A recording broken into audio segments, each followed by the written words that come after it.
Alright, so we're going to start today by playing, we're going to play good deck. We're going to play kind of the boogeyman of the format. We have some blue-red, Thing in the Ice, Arclight Phoenix, or as I like to call it, playable Delver of Secrets. This deck is really a testament to how diverse and balanced Modern's metagame is. The only reason you could ever possibly play 3 surgical extractions in your main deck is because Modern is a diverse format that's not overwrought by things abusing the graveyard. No. Just like in Legacy, people play Pyroblast in their main deck on occasion because it's an incredibly color diverse format, not dominated mostly by a single land type.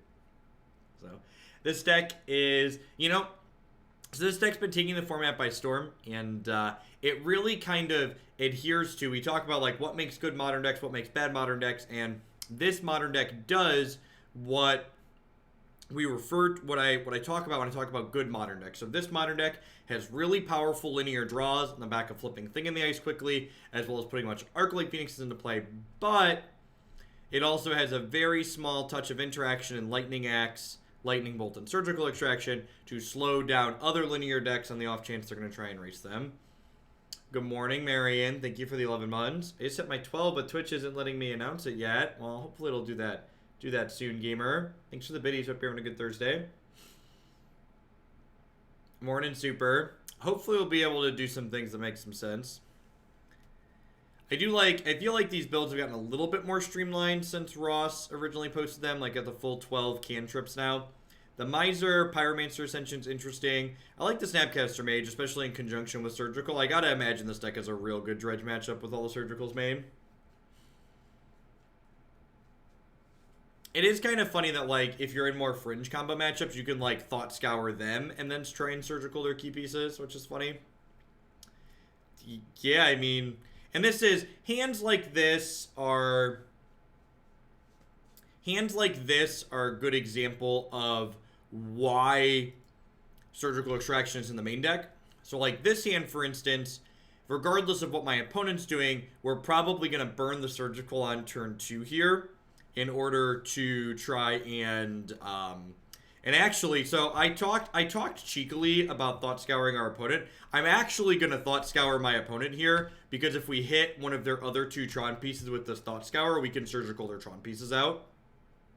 And we hit Nurse's Tower here, so we're going to go ahead and take them off of Tron, which is just totes adorbs. It's very, very cute. So now I can Thought Scour myself. I am super happy that that's just, like, the first thing we get to do, is just, like, do the thing. I'm discarding Arclight Phoenix, and then, what else am I getting rid of here? I guess the Ascension's going to be on pretty quickly. There's already an Opt in my bin, there's already a Thought Scour in my bin. I don't have a Serum Visions in my bin yet. So let's go ahead and surgically extract their Urza's Tower here. Just build. Oh, we got one out of their hand, too. Magic's a tough game when you're lucky, chat. Magic's a tough game when you're lucky, you know? Yes, this is just, I am super excited that this is what we got to do here to start. Hey, Gamer, thanks for the 11 months. Card Breaker, thank you for the 8 months. Thanks for the 2/3 of a year, welcome back. Woo! Woo! Modern! Oh, yeah. This format's great. I love Modern. Modern is just wonderful. That's fantastical. All right, so well then, Blood Moon and Spell Pierce sound fine. Welcome to Modern. Opponent conceded on my second turn. I was wondering whether or not to remove my gut shots this seal set. Oh, that was excellent. I am so glad that we just got to do that right away. Phyrexian Fox, thank you for the 14 months. I appreciate that. Welcome back. Welcome to everybody. Everyone's having a good Thursday morning. That's just some good, clean living right there. Excellent television. It's a darn shame that that happened before everybody got to get in here and witness it in all of its glory. This hand seems reasonable. It's got 2 birds and a Faithless Looting, so we just want to find some other cantrips. And our deck has lots of ways to find cards that draw cards, right?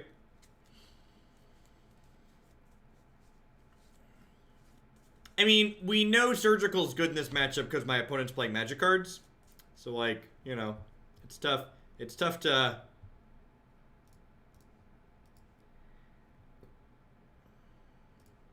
Tough to beat Surgical when you're playing magic cards. What did you miss? I Thought Scoured my opponent and then Surgical their Tron piece onto and they conceded.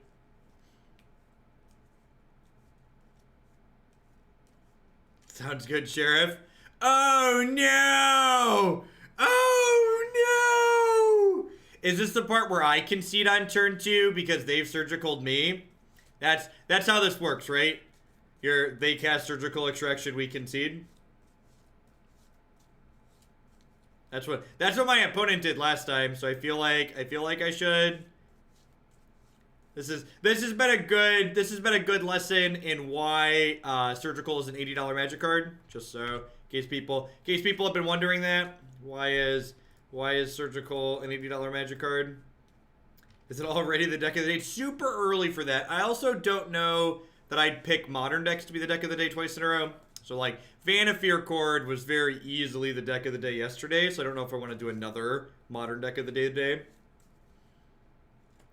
So we're playing Karma the format. Yeah, exactly.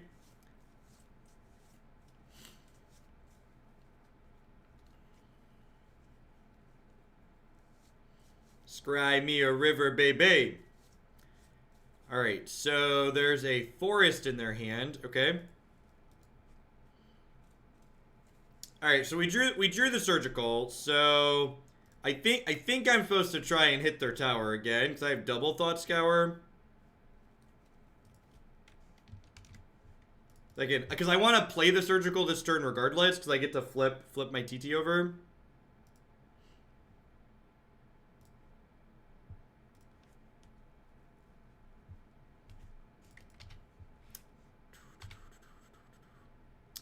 Blood Moon sounds excellent. Also not really looking for another opt. I think I still just go for the Scour them, looking for the Tower of Power.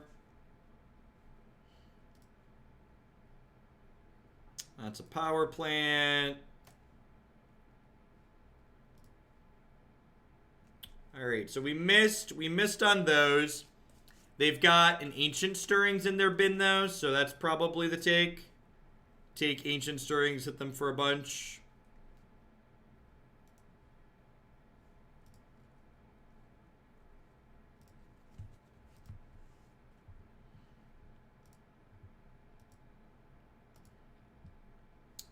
Just a little itty bitty baby Thragtusk. And they can't cast Thragtusk for 2 turns, right? They could, however... Oh, weird. Were they a weird build game 1, too? They boarded out most of their Oblivion Stones. I guess that makes sense. They cut their relics? They had 3 relics in their main deck, and it looks like they've cut them. Weird. They have a Crypt and 2 Surgicals and 1 relic in post board. Game 1, they had 3 relics in their deck. I've got a screenshot of their game 1 deck here. It does chump twice, that's true.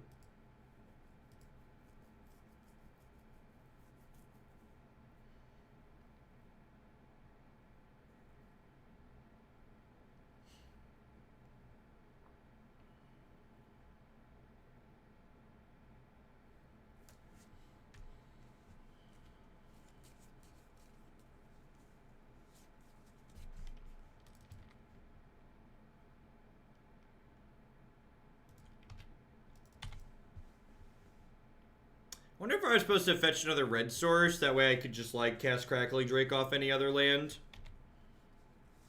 I'm probably supposed to Blood Moon this turn, right?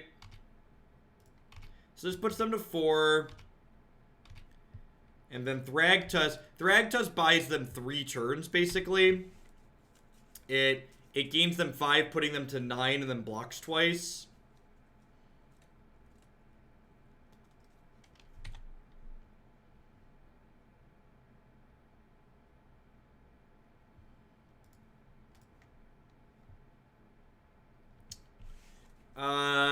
That takes a turn off the clock, right? It's probably worth keeping.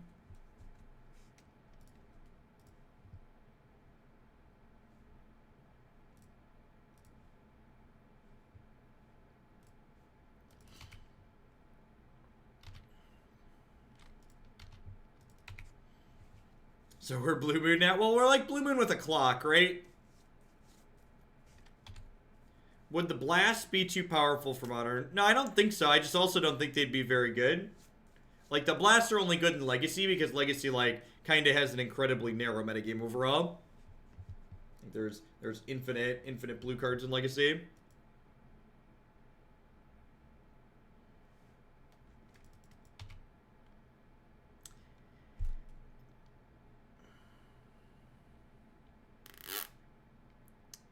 That's unfortunate. Not really, Oprick.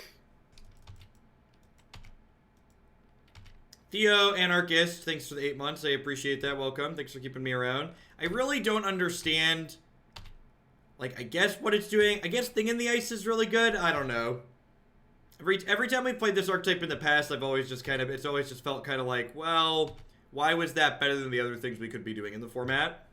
This attack with the Beast is really aggressive, because now they have to blow this up before I hit them. So, like, they could have just blocked here. So, like, now, because of their sequencing, I get to Blood Moon them here, which seems good for me.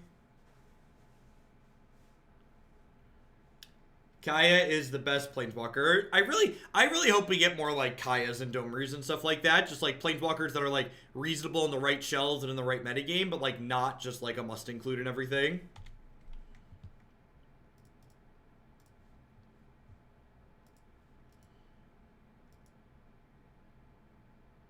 So for those that are joining us a little bit late, we do not have Phoenixes in our deck. Those got surgicaled on us.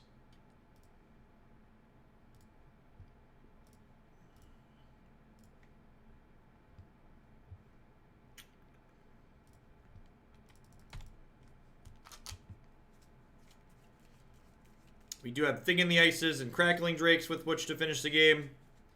We're in that awkward, oh, super punish for ditching both my Faithless Lootings. I guess it's strictly incorrect to ditch both my lootings there, huh? Now we're just gonna flood out and die. Yeah, if I'd have ditched a land, I could have had a looting to cast this turn. Didn't matter, they found a bomb.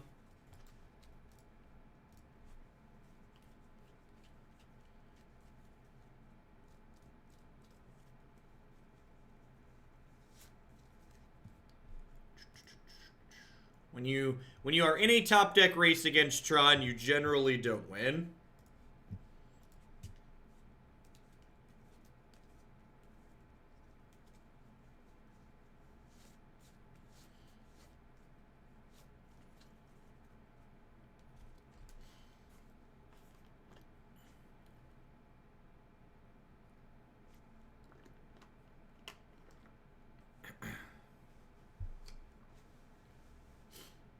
Let's just rerun game 1. Yep.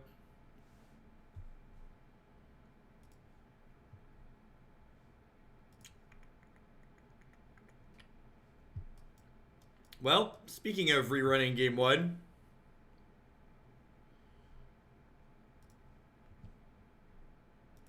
that doesn't matter because I'm fetching.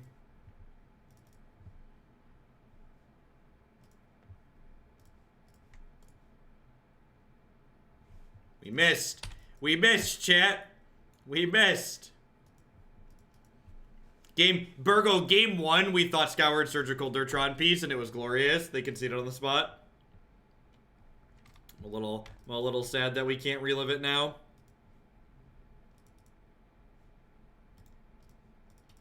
I'm gonna draw a step, take their expedition maps away.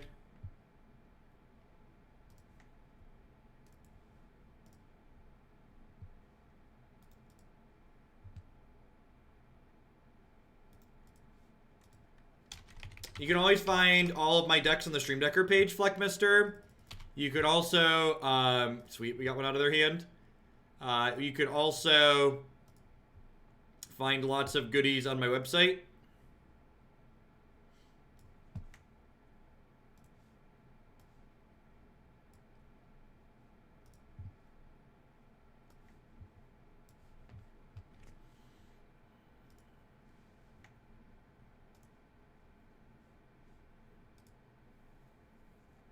So you have double Nature's Claim, Sylvan Scrying, double O Stone. They drew Ancient Stirrings.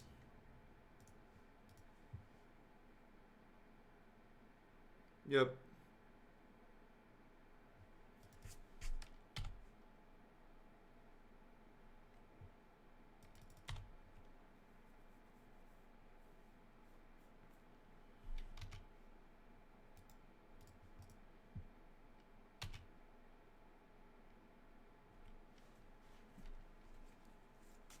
Well, like, in paper, it's not that different. So, like, in paper, you, like, go through your opponent's deck and, like, take note of, like, what key cards are there.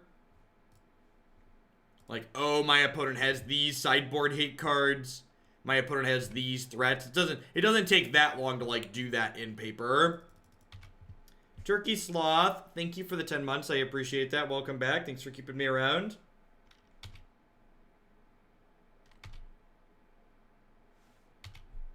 I mean, that's just about everything, Turkey Sloth, right? Things are life is easier to live when you're in the right mindset.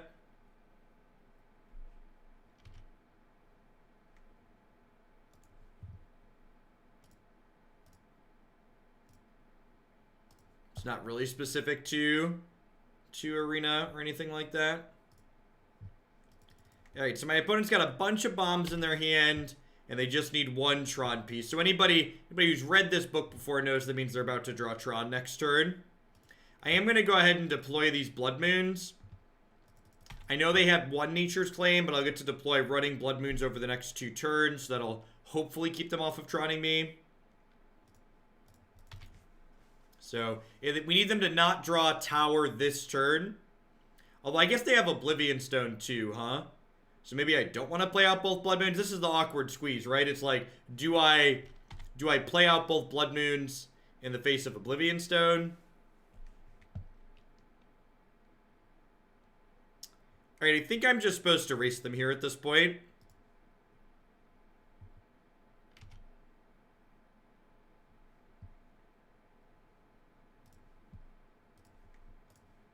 Now I just want to flip my thing and try and kill them. Because they'll be dead next turn if they miss again. Or 2 turns? It's 2 turns, right? Oh, huh. You know what? Maybe I made a mistake here. So, I could have cast Manamorphose to flip the Awoken Horror, and the upside to that is, if I do that, I have 2 floating mana, so I can replay the Snapcaster Mage. Well, I can't Snap Bolt because there's a Tormod's Crypt. Yeah, so like I'd be attacking for lethal this turn. Yeah, it's actually a pretty big mistake, huh? I would be getting to attack for lethal this turn if I had replayed the Snapcaster Mage last turn. So hitting the Blood Moon here does mean that they need to draw a 5th land next turn, because their hand right now is O-Stone, Karn, Ugin. I guess they have 1 card I don't know. But yeah, I'd be attacking for lethal if I'd have Manamorphose, because this turn I would just attack for 9 and then bolt them. And they would be dead.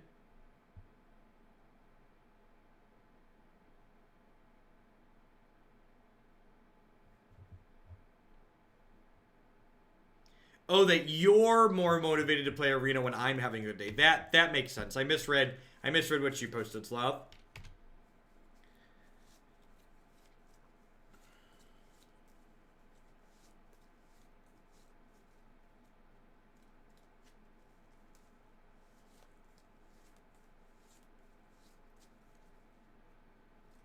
I wonder if I'm supposed to just pass with Snapcaster up there rather than Blood Moon. Maybe that's a mistake too.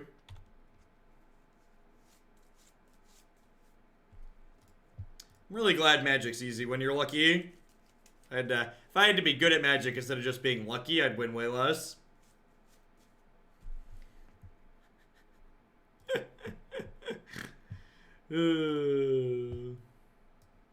Yeah, so again, just to highlight, even though we won that game, I made a few mistakes. I should have, because they had the Tormod script in play, I should have Manamorphose to flip my thing so I could replay the Snapcaster Mage. That way I could kill them the following turn with an attack plus a bolt. Instead of the line that I ended up taking there. Maybe. That was a 20-minute match. So if we do 5 20-minute matches, that's an hour and a half. I think I keep this. Sometimes I end my Magic gaming just to watch you. Well, thank you for the 8 months, Scrum, and thank you for the very generous Tier 2 resub. Be sure to drop me a message and let me know what deck you'd like to bump up in the queue. Always encourage my Tier 2s to do that since they support me extra. I think Shatterstorm is currently better than Shattering Spree. I think it depends on what you care about, Scarf. So, like, what decks or artifacts are you aiming to beat with that slot? Would be my question to you. So I was gonna Faithless Looting on 1, but because I drew an opt here, I would rather opt before I Faithless Looting, because you basically always want your Faithless Looting to be your last cantrip with this deck. Because that way it gives you the most chances to find Phoenixes to put into your bin. Hey, thanks for the quarter of a year, Solera. Hope you're having a good Thursday wherever you're at. Welcome, welcome. You care specifically about prison decks. Well, here's the thing about the prison decks. Well, I guess they're not Lantern Control anymore. I was gonna say prison, you just need a critical mass more than anything. Like one hate card usually is enough to beat the prison deck, especially with the average amount of selection most modern decks have. Looks like we're playing against Sultai Reclamation here.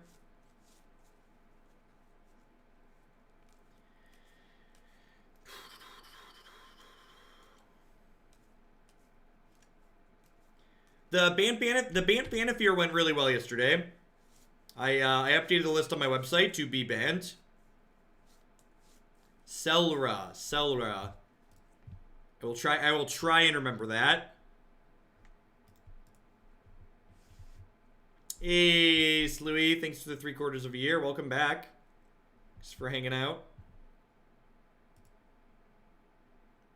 Alright, did not hit a surgical or a bird, so no reason to aggressively fire off these bolts.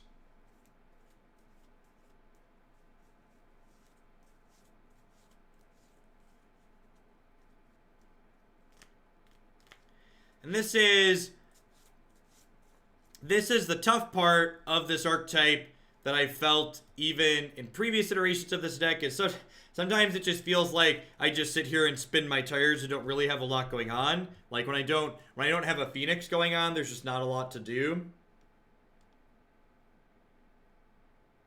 So tier 2 and tier 3 subs get to bump something in the queue. The benefit for tier 1 subs, in addition to being in chat, is that you get to submit decks at a lower rate. So tier 1 subs can submit standard decks for $10 and modern decks for $25. You also get access to the subs Discord.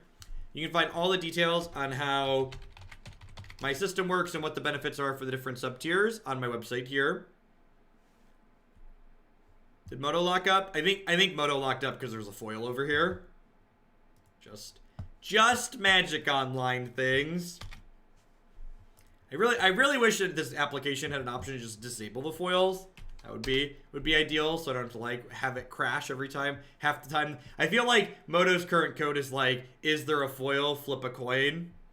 If tails, application crashes.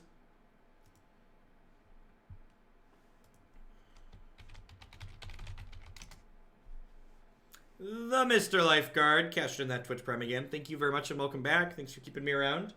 Hope you're having a good one. Do you think they'll ever add foils to Arena? I really hope not. I think foils are kind of tacky and unnecessary in digital games. I think animated cards like Hearthstone does or like Hex TCG did is the correct way to do premium cards. It's something really sweet. That doesn't look cheap, and it's something unique for a digital game. Hey, Accuracy, thank you for the 3 months. I appreciate that. Welcome back. Thanks for keeping me around.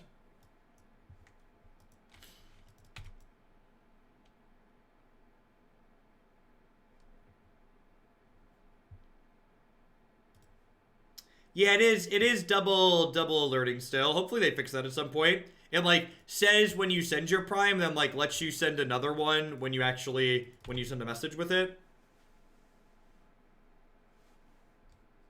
Jace, thanks for the 24 months. Thank you for the 2 years. Enjoy your trusty steed. Thanks for keeping me around.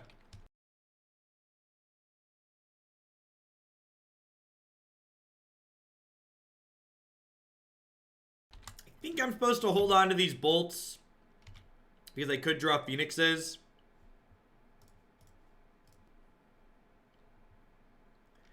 Why did I fetch instead of playing the island? Because I'm going to see enough cards out of my deck here that the thinning could end up being statistically significant. In the end, it's like pretty marginal. And the other thing is that like my health total actually doesn't matter in this matchup. This is a matchup where my opponent's going to win by miles and not inches. It is Pi Day, isn't it? Happy Pi Day, everyone.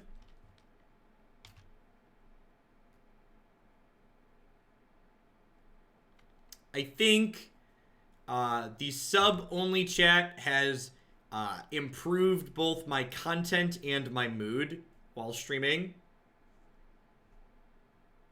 I feel better at the end of the day not having to parent chat constantly. And while there is still some reminders, there's a lot less. And when there are reminders, they're for people who are like, you know, directly paying my bills, so I mind a whole lot less. It's easier to stay focused when there's less clutter. I'm going to be sending out a sub-survey at the end of today's stream, so this evening. So if you're in, you'll want to make sure you check your email that's linked to your Twitch account that's subscribed, or pop into the subs Discord. Monday, actually, Milla. And we have enough subs at this point that, like, as far as, like, rate of chat goes, it's been a little bit slower, but there's still been plenty of consistent flow of discussion and question. So I don't really feel like we're losing too much. I feel like this game's pretty over, right? I feel like we're just, like, solidly entering garbage time. Going down to 2 Nykthos or 2 Calciform pools. I don't know. Nykthos is really good. I don't know that I'd go below 3. More ramp and different ramps seems fine, but like that card is great. This seems like the plan against the fair decks, just like hope to cheese them, I think.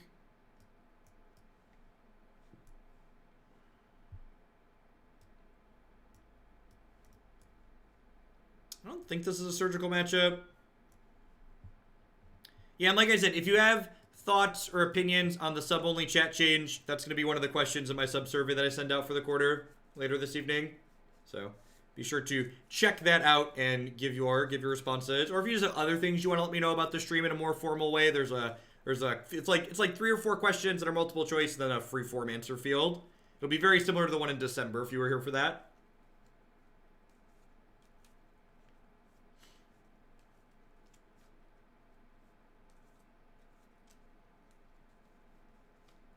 I forgot Jace is modern legal. So, Anner, literally match 1, game 1, they played a Tron piece. I Thought Scoured them and Surgical, one of their other Tron pieces, and they conceded on the spot. It was quite excellent.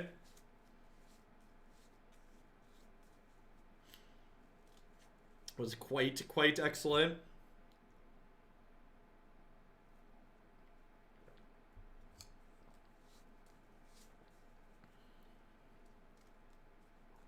Is cheesecake a pie? I don't know. I don't know what the technical definition of a pie is. So I need to know what we're working off of, basically.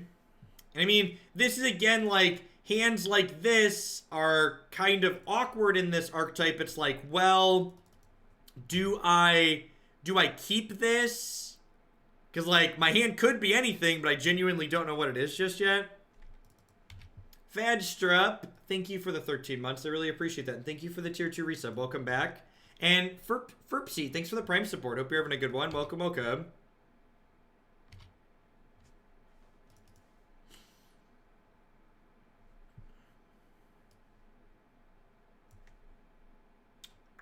I think I'm supposed to fetch basics because I do have Blood Moons in my deck.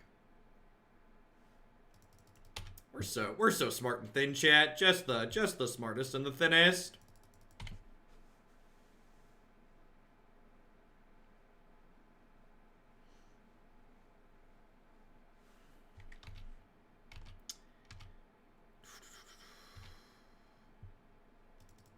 I've had Steam Vents here.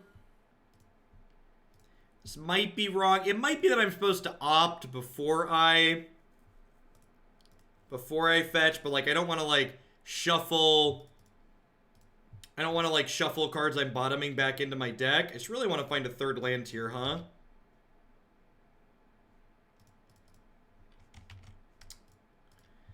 I think I'm gonna play this.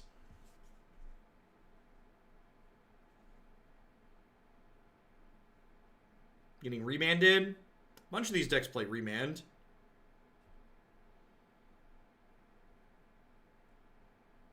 Growth Spiral, sure.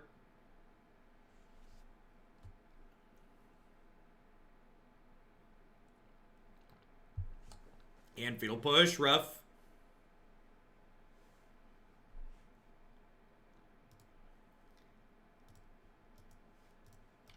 The awkward part here is now they had a chance to play another fetch land, which also, this gives them Cryptic Command mana as well, which kind of sucks for us. My feedback on the changes, I basically only watch on YouTube, and as long as I can still ask for random timeouts, I'm good. You definitely can still ask for random timeouts.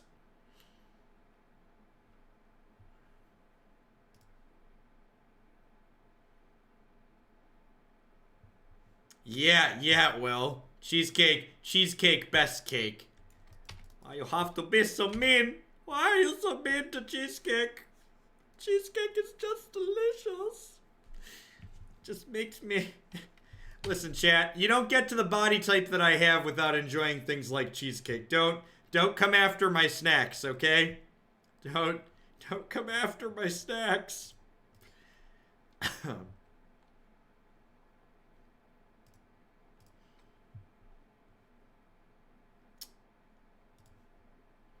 So I don't think I want to just jam the Blood Moon. Arclight Phoenix, huh? I think I go top here, right?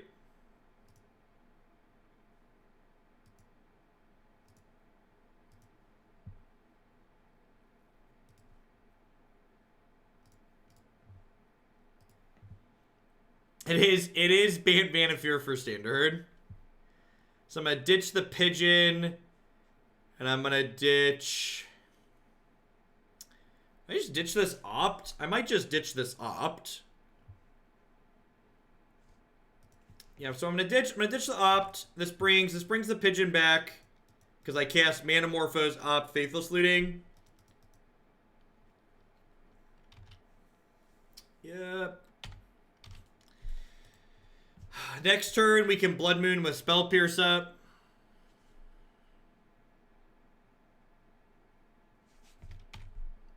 And they're going to be able to pay for it and have their basics through Cryptic Command. I think I just have to jam, though.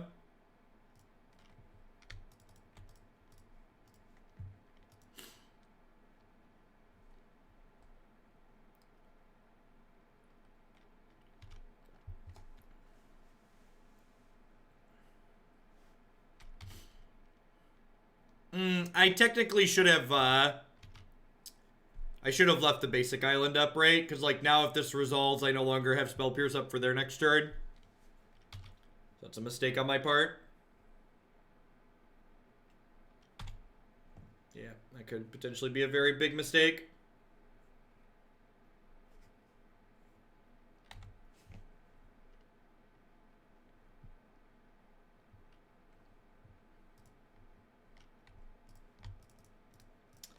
Actually, you know what? Maybe I'm supposed to hold that mountain.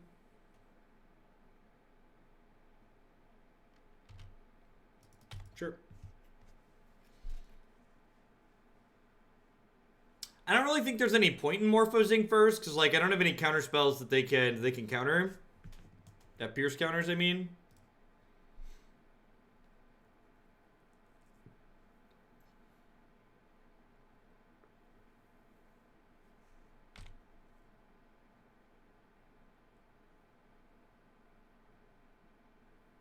That is not the Dispel that I wanted for Christmas. I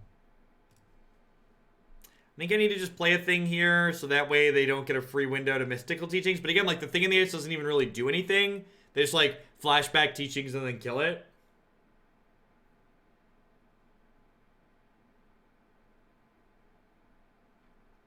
Feels like we're pretty done here.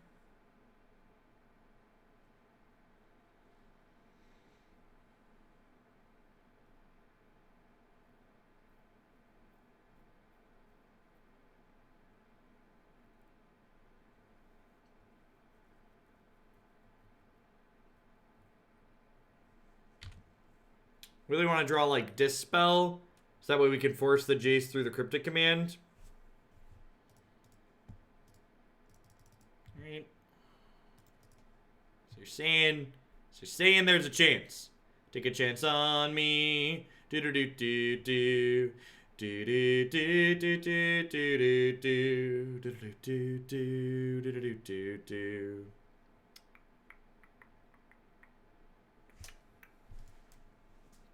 I think I just let that happen. And then we do this.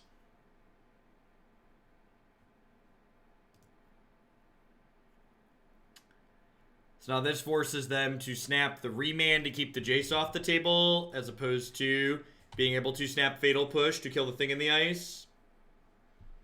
You know they have a Cryptic command in their hand still, though. So we want to draw another Manamorphose or a third basic island, so that way we can play the Jace with this spell up.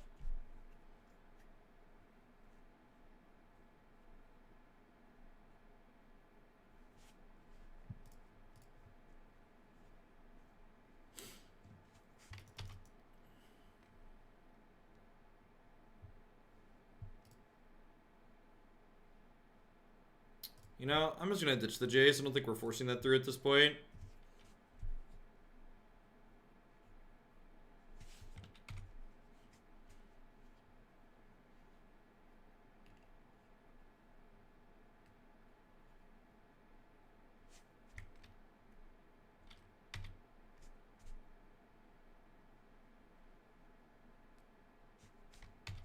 I think I'm dispelling this. The problem here is that, like, these thing in the ices are just, like, absolutely rancid dog poop against these Snapcaster Mages. Like, they have Cryptic Command in their hand still. To, like, hope they don't draw another Fatal Push. But even, like, when they don't draw Fatal Push, they get to, like, Cryptic, bounce by thing in the ice, then just, like, reset back to 0.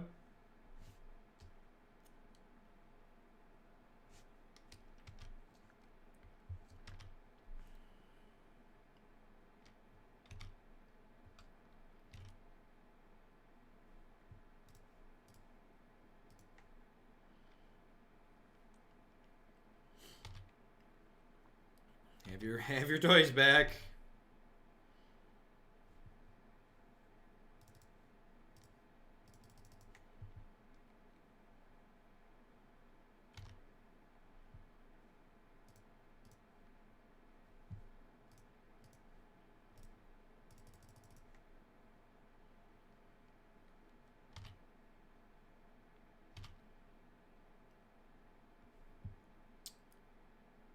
The good news is they don't,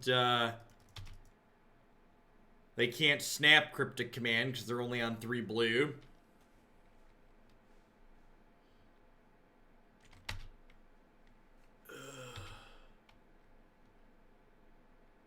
I see a bounce or a tap draw.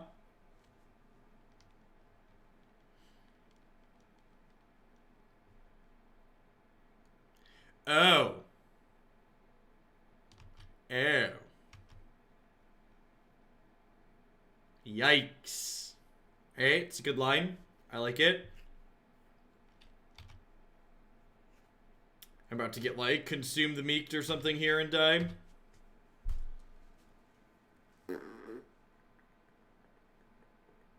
Yep. Are we gonna, like, snap Cryptic Bounce Draw now? Just Growth Spiral. That seems much worse than Cryptic Bounce Draw. I guess it leaves more Cryptics in the bins. They can fog for a longer time. I feel like we're solidly into garbage time here. I'm just going to move along.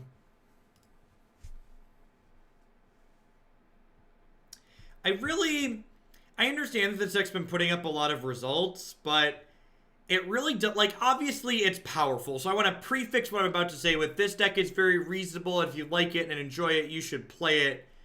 But like most things in Modern, like whenever there's a new big hot thing, I really don't feel like this deck is doing anything that's inherently more busted or resilient than any of the other half a dozen other decks in the format, right? Like, I expect this deck to exist and be reasonable for a while, but, like, I feel like the current hype wave that it's riding is, like, not warranted. Like, it's just the new thing and people don't want to miss what could be the something broken in this format. And I feel like this deck's just like, all right, it has this linear proactive thing. It kind of sucks against graveyard hate.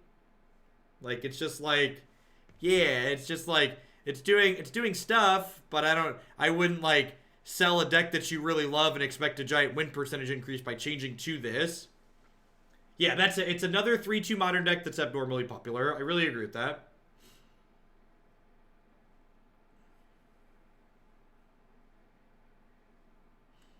And like I said, I think it's fine. I think it's got really good draws that are annoying to play against. But like from a pure power level perspective, it doesn't really strike me as this is inherently that much better than Storm or Burn or any of the other decks that's going on right now.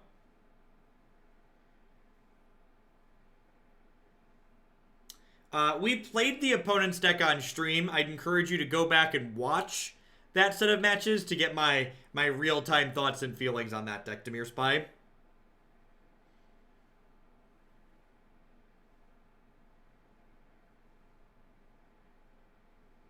Yeah, exactly, Polly. It's just like the flavor of the week. It's the deck that all of the professional players who are like trying to chase whatever the best deck in the format is are like leaning into this right now. And I'm sure at some point there'll be another big thing that they lean into.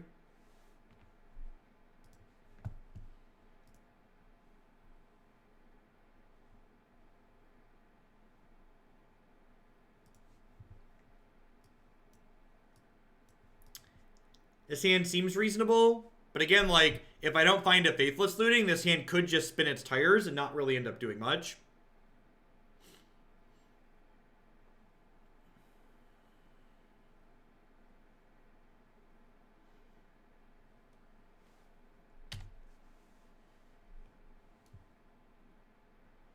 So we'll go Canal into Serum Visions.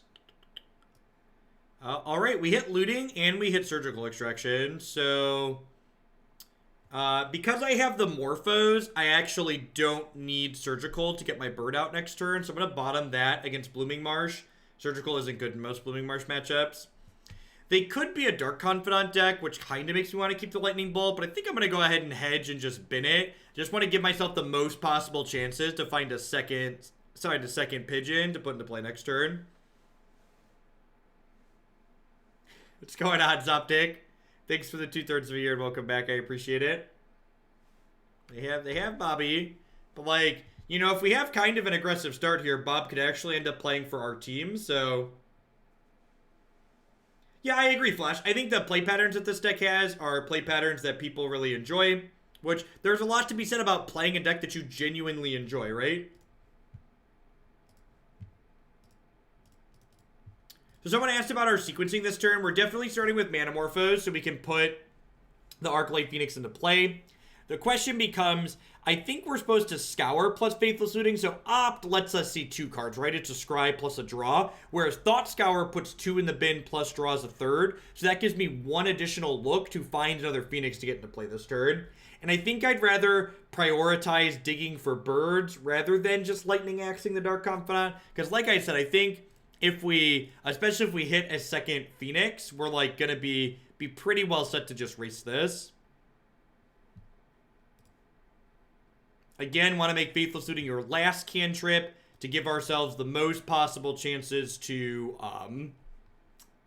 hit a Phoenix to discard. I think I'm going to ditch the Thing in the Ice here. I think this card's pretty unlikely to live through the turn.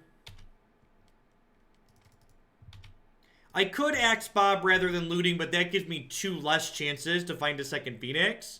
And again, like, Bob hurting them isn't necessarily a bad thing for us, right? Like, this deck almost always kills people while they have cards in their hand, so like killing them while they have 2 or 3 more cards in their hand but are down like, you know, 2 to 4 points of life, like that's relevant for us.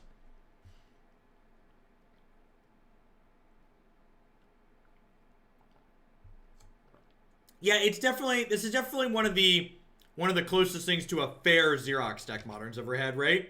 Bob is a nickname for Dark Confidant, because Dark Confidant is a card that was originally designed as by a player from an invitational tournament that they used to do.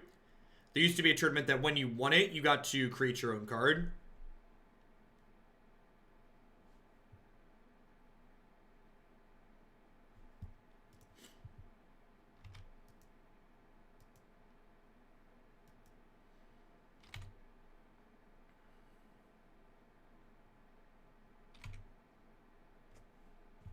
Yeah, a lot of the good 2-drops. Meddling Mage was an invitational card.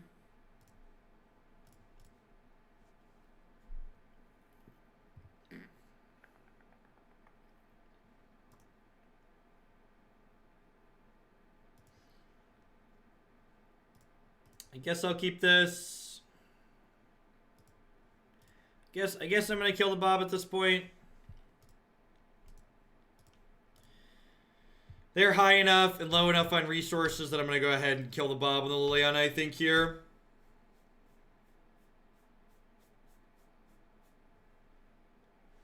I think that's the play.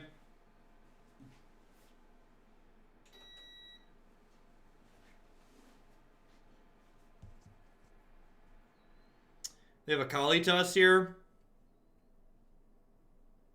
A lot of these green-black decks have been maining 1/2 Kalitas. Yep.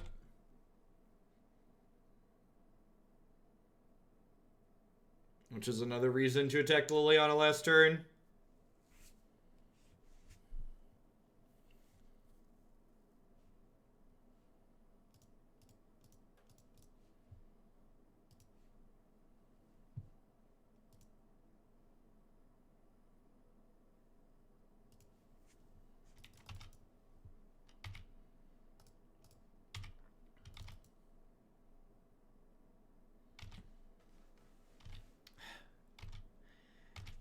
This deck feels a lot like Dredge as far as the dance around hate cards goes. And maybe I'm supposed to, like, be conservative with my Lightning Axe. The Kalitas could be on my radar. Like, if I keep the Lightning Axe and ditch some of these other cantrips, I get to kill this Kalitas and maybe be okay here. Maybe they don't have a removal spell and I am okay. Oh, I could snap Axe Kalitas, couldn't I? Yeah, that was the line. I could have snap Axe the Kalitas. Yeah, that's much better. Wait, did I have the Snapcaster Mage? I probably did. I don't remember what I drew off the Faithless Looting, but I probably had the Snapcaster Mage already.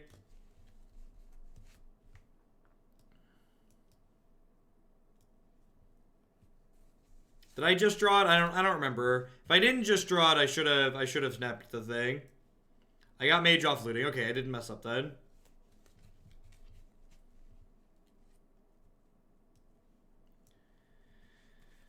No, this is probably an Ascension matchup.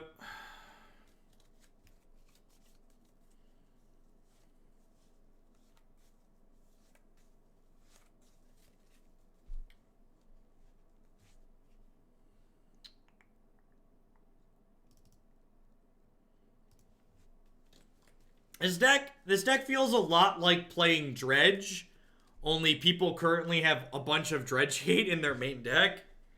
It feels like I'm doing this thing that's like kind of busted, except a bunch of people are ready for it, and I keep getting stuffed because people are ready for it.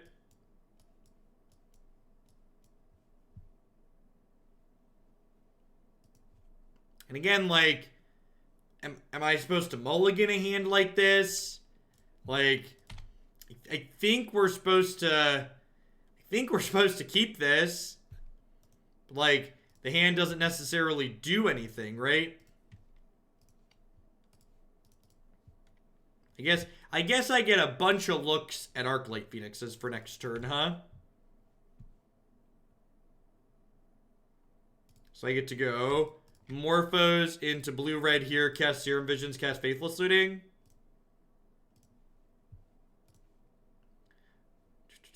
That's a bunch of misses. So it's like now these are 2 more lands here on top of my... This is like land Jace the Mind Sculptor. So do I think at this point I pivot my game plan. I go top and just pass for now. And like plan to like draw Spirebluff, play it next turn, like crack fetch, play Jace the Mind Sculptor.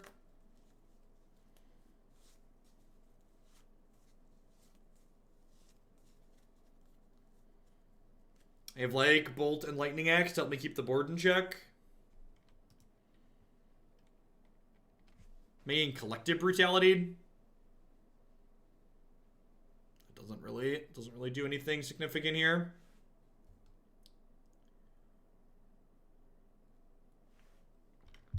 Pick your poison.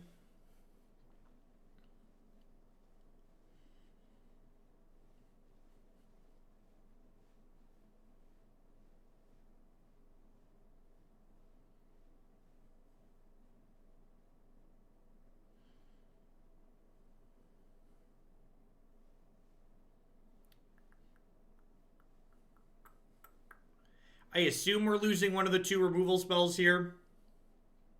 Either the Bolt or the Lightning Axe.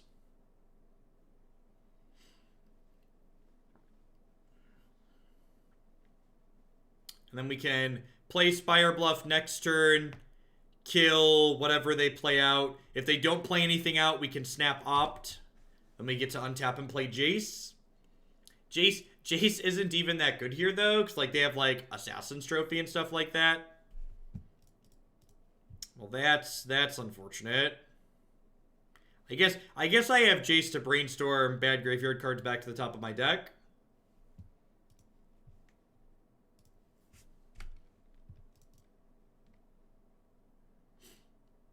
Again, just going back to the graveyard, just being a hugely targeted zone right now.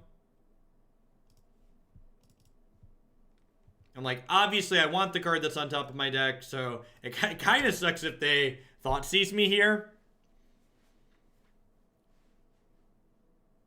If we like dodge Thought Seize, dodge Assassin's Trophy, we can dodge a ball.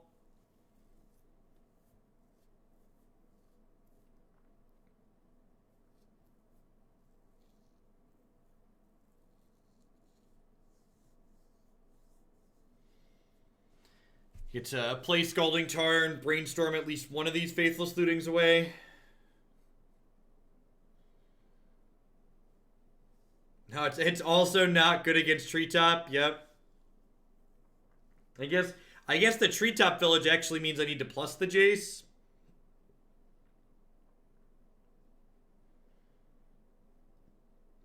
Maybe we can rip Blood Moon and Blood Moon them off what they have going on.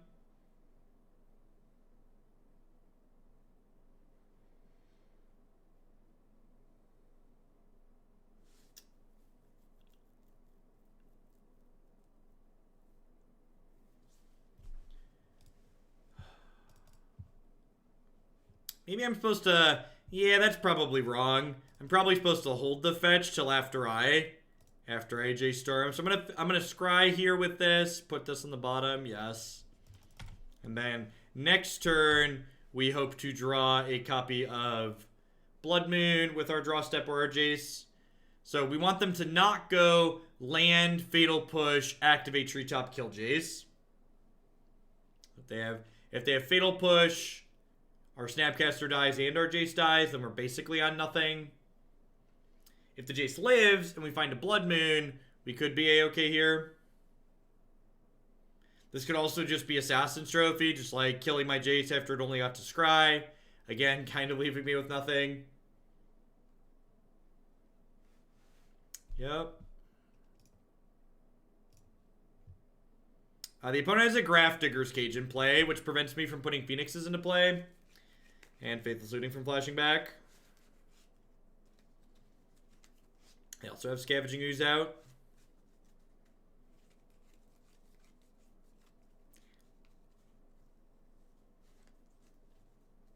You know, I can never come to terms with, like, is it... Wow, so they had the Fatal Push and they just, like, used the Assassin's Trophy for no reason. They must have missed the line with Treetop Village killing the Jace here. Yeah, they must have just missed the line.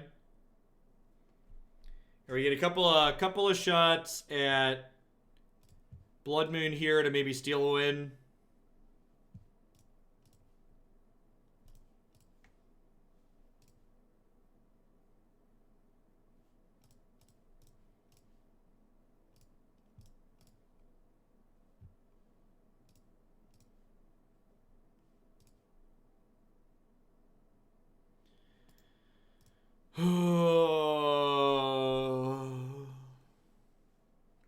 I just don't have any resources left. Like, I have to discard 2 cards here, and then I, like, have to Lightning Axe to Scavenging Ooze, and, like, if they have anything left over, we're just done.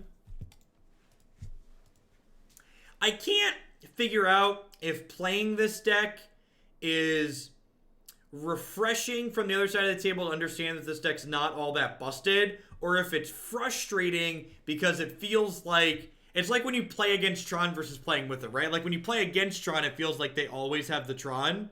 And, like, I feel like I get, like, double Phoenixed on turn 2 every time I play against this deck. And, like, obviously that doesn't always happen, but it definitely feels that way, right?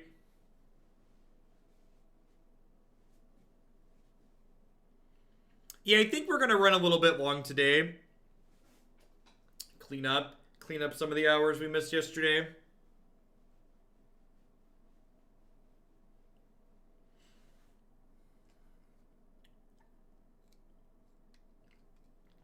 I think we might play more of the events and less on the ladder, because there's less people playing Nexus of Fate in the best of 3 events.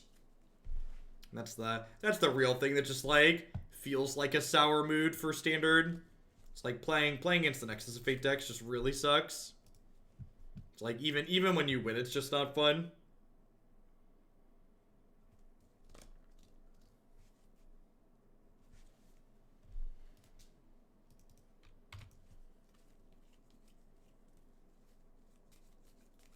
Morning, Steve.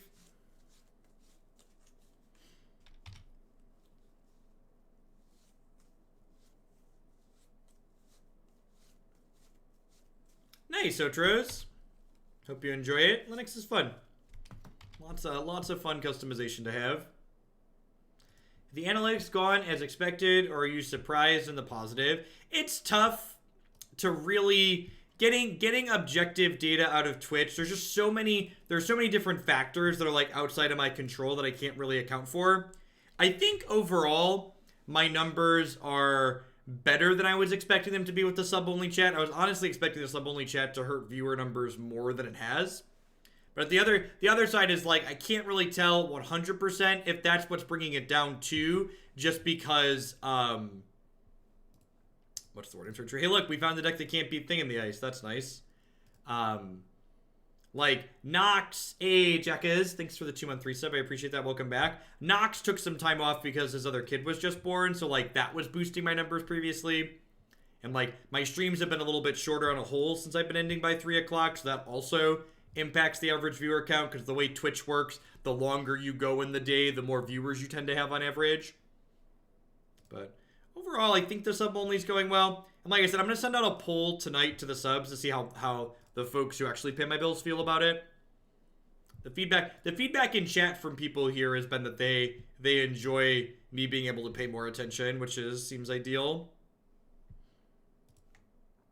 How do we feel about just surgicaling their devoted druids? I probably can't lose if they don't combo me, right?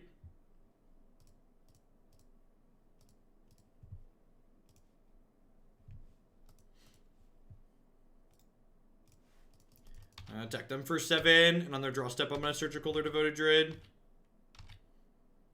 We surgical on their draw step, so this way it gives them a chance to draw a devoted druid for their turn, and thus we deny them a draw with surgical for a small percent change. Small percent chance.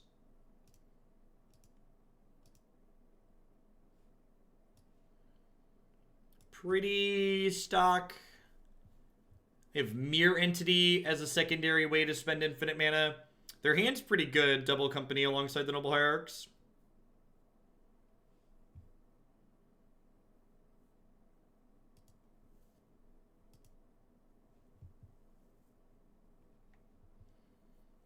Made me feel loved and important. Yeah, and I think I had a few people comment, especially earlier in the week, that like the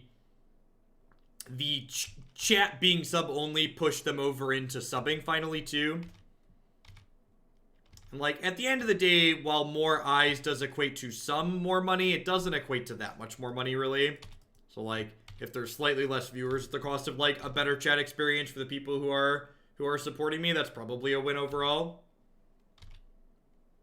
Tutorial for wine for MTGA. It's literally just install wine staging and then install MTGA Outrose. It's super straightforward.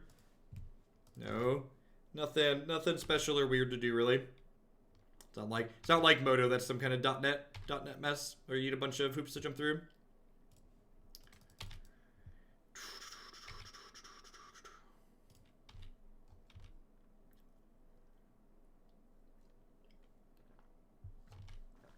So we'll see a collected company here. And they have a couple of these. There's a chance that they gum up the ground long enough that we're not able to push through.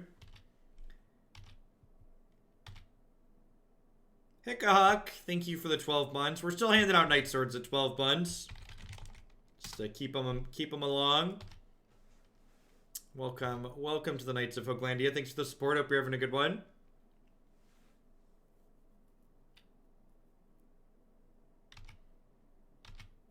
Yeah, wine support's improved a great deal in the last decade. I started, what was it? I switched over to using mostly Linux stuff when I was about 17, so about 11 years ago.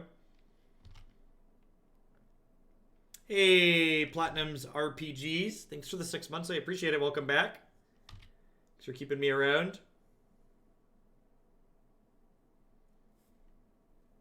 I think I'm supposed to lead on looting here. We could find some birds, potentially.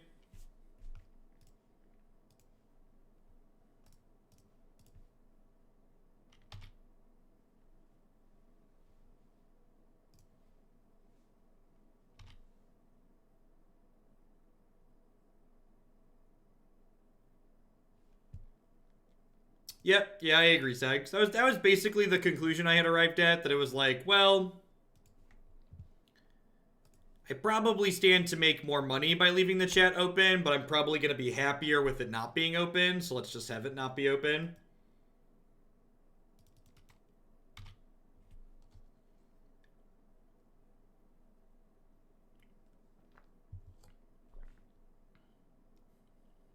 Ha! That's funny. I guess there was no reason for me to surgical proactively here, huh?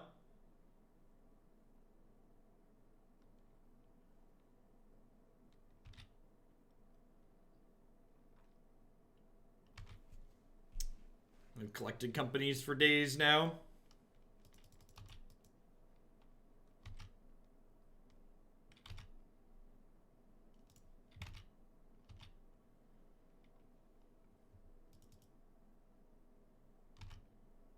Yeah, I mean, and if you're comfortable with what you use, there's really no reason to change. When I started streaming full-time, my backup streaming rig actually is dual booted with Windows 10, just because I want to, in case there's any compatibility issues with the software I use and like the wine setup, I want to have a default system on hand to use. But I've tried to emulate my normal workflow from Linux on Windows, and I just can't do it.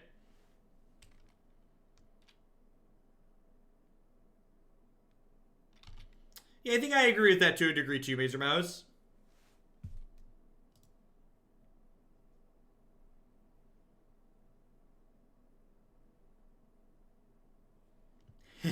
Will do, Otrose. Thanks for the support.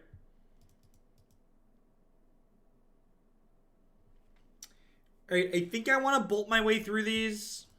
I think I probably want to just keep these off my back.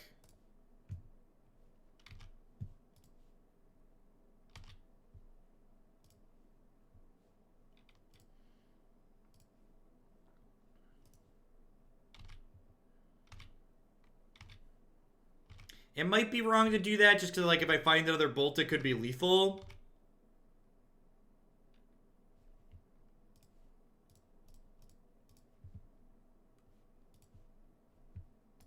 Always yes, always yield, always yes, always yield. Save ourselves some clicks here. Okay.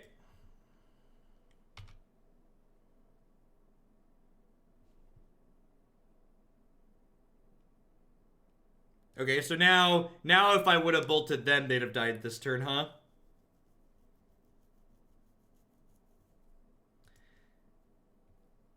Oh, actually, that's not true, right? So I'm not going to get these Phoenixes back. That's unfortunate.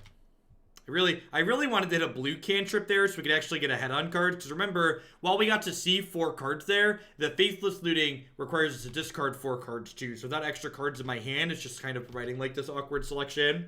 So like, I'm not going to play this next Faithless Looting because it isn't really going to do anything for me. Oh, am I dead?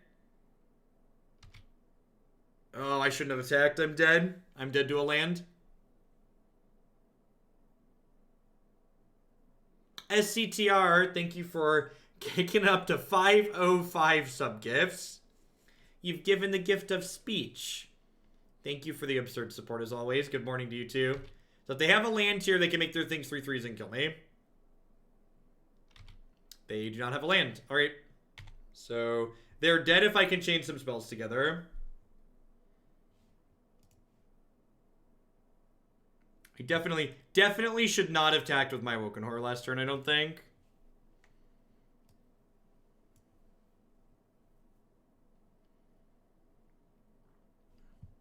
So now our chances... So we're 100%. And even if I wouldn't attack, we found a third pigeon here. So kind of just an embarrassment of riches at this point. I'm gonna dig for the 4th pigeon.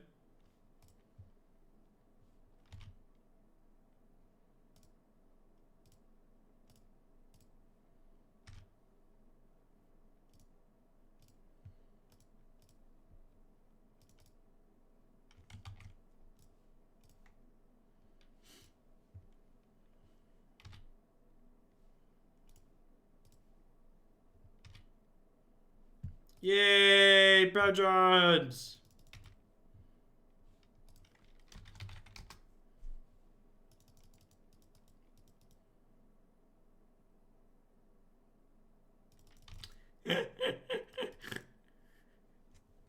the cheeky kill by board. They wouldn't give me the satisfaction. Hey, what's going on, Jin? Happy Thursday. Alright, is this an Anger of the Gods matchup? Probably a Surgical Out matchup. I'm board in 1 Dispel for the collected companies. They might have Path to Exile post board too.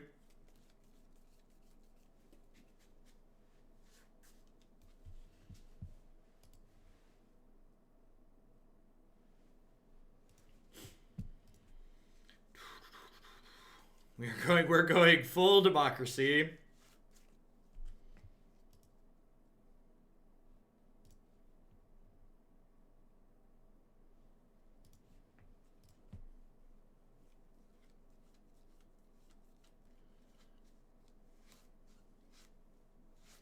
I've sold almost 30K in cardboard in the last 2 months. That excess money has to go somewhere. That is it was only a little over 200 cards.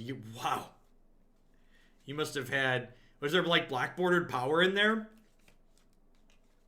I remember one of the one of the shops, one of the local shops in Bloomington bought a set of like black bordered power at one point. It was like 40 or 50 grand.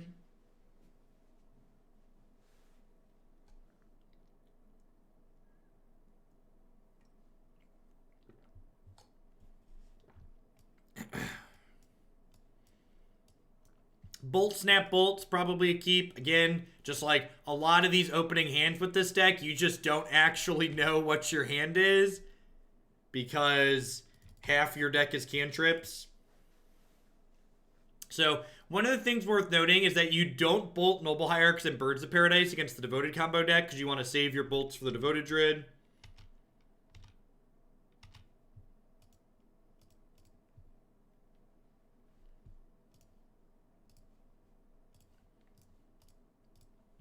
Kill it with fire.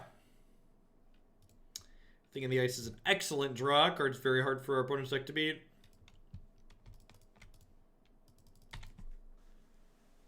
This archetype is exceptionally good against Birds of Paradise deck. Poor Vanafear.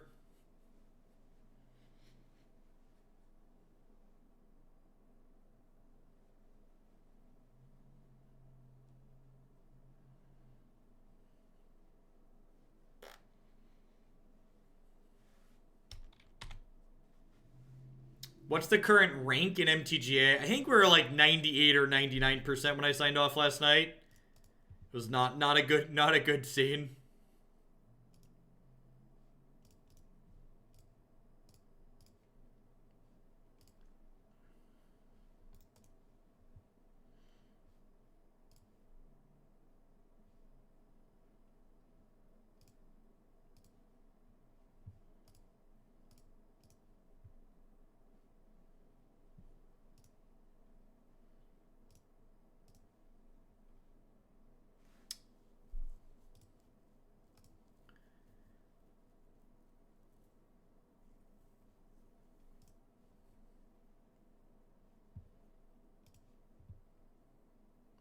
Send them back from whence ye came.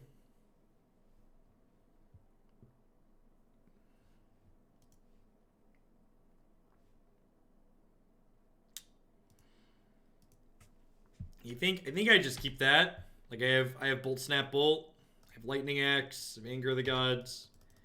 I have to mow through their crap pretty quickly here. They have a Path to Exile. Why on God's green earth would they let me bounce their stuff? That's so weird. I'll take it, I guess.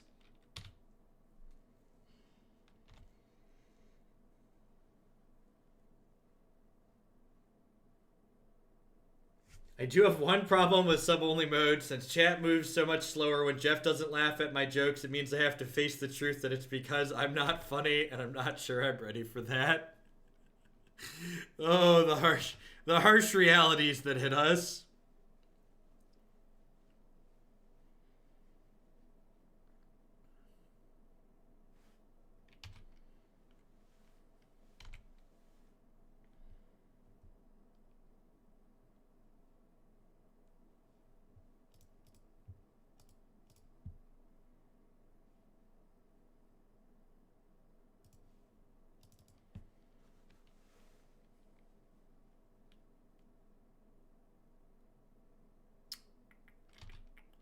I think I just trade these two for one. I kind of want to get the Walking Blist off the table so they can't just like sit there and pump up the jam. And also like taking that off the table means I can like Bolt Snap Bolt and get some things going that way. Wow, Naked Tracker with no land to go with it. It's a bold strategy, Cotton. Let's see if it pays off for him.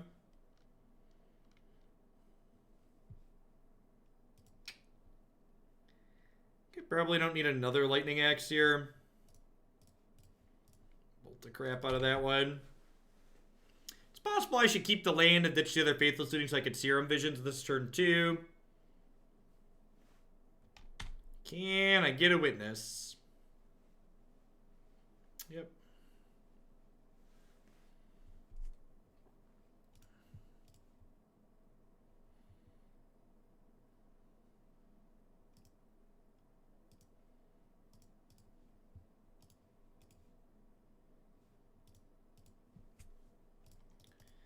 Faithless Looting is really good at keeping you on just 4 lands when you want to stay on 4 lands.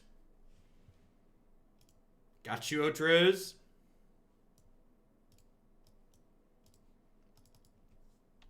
As a heads up, if you're installing Windows after Linux, like it sounds like you're going to, you're going to need to reinstall Grub afterwards, because Windows likes to take over the boot record.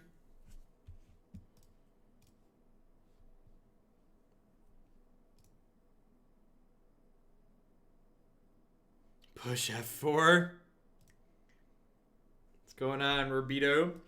Yeah, apparently, by the way, non-subs out there, you can still send messages with cheers, it looks like, so your money's always good here.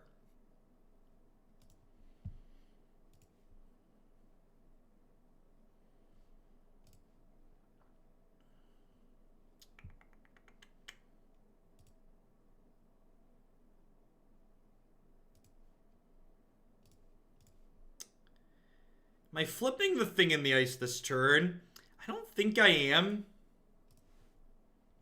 I think I'm going to wait to flip thing. So here's the cute thing. If I wait to flip thing, it's kind of like drawing an extra card, because thing will send the Arclight Phoenix back to my hand, and then I can discard the Arclight Phoenix to Faithless Looting and get it back again right away.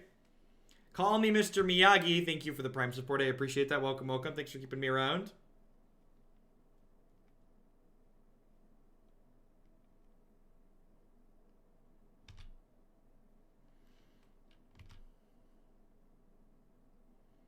Thanks, Best Beard. Hope you're having a good one. The other value I get here is I get to send my Snapcaster Mage back to my hand too, which is kind of sweet. Although I guess if I send the Snapcaster Mage back to my hand, I can't put the Phoenix back into play. Well, this is game 2 and we're up a game. So what do I want to do? I think it's just Faithless Looting to start. Nah, it's definitely Manamorphose. Let's do this.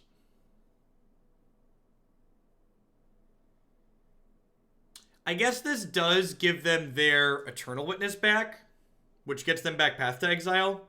So maybe that's a bit of a mistake. Were they dead to Face Bolt and end step? Assuming they had nothing, they might have been dead, but I don't know that I want to assume they have nothing.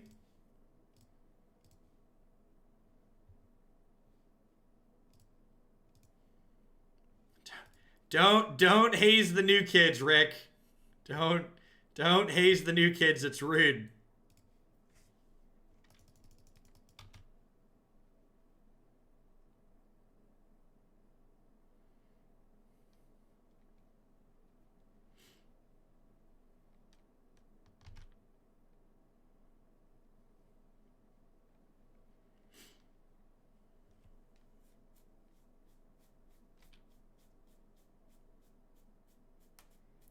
So I'll bolt whatever their blocker is here. We'll hit them for 10 down to 2, and then Snap Bolt kills them next turn. Phoenix kills them. Woken Horror kills them.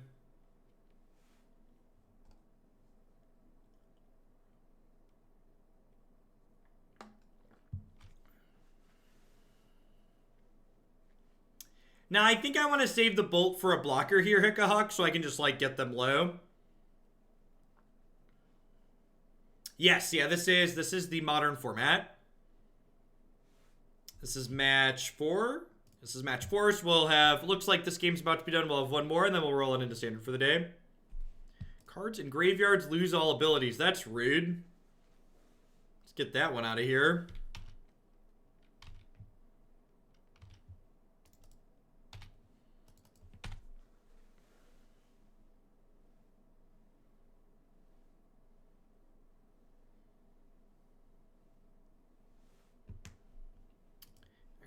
All right. Onward, upwards, backward, forward.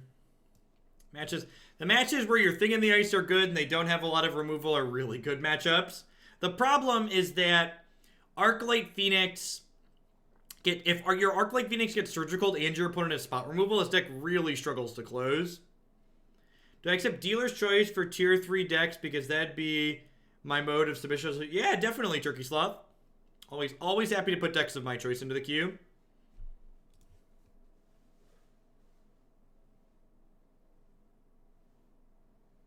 That card is cute and should really just be Remorseful Cleric. Yeah, probably, Polly. Yeah, here's hoping we find a graveyard deck here so we can just surgical them game 1. That would be great. Hey, what's going on, Ebok? Hope you're doing swell. Welcome back. All right, surgical snap, surgical. Bring on the dredge. Bring on the dredge.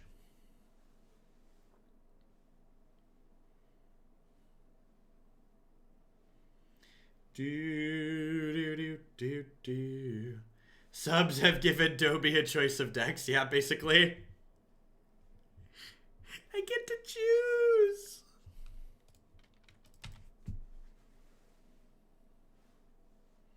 Probably gonna need to do a few days of decks of my choice if I'm gonna have a shot at the end of the season of pushing into top 1,000.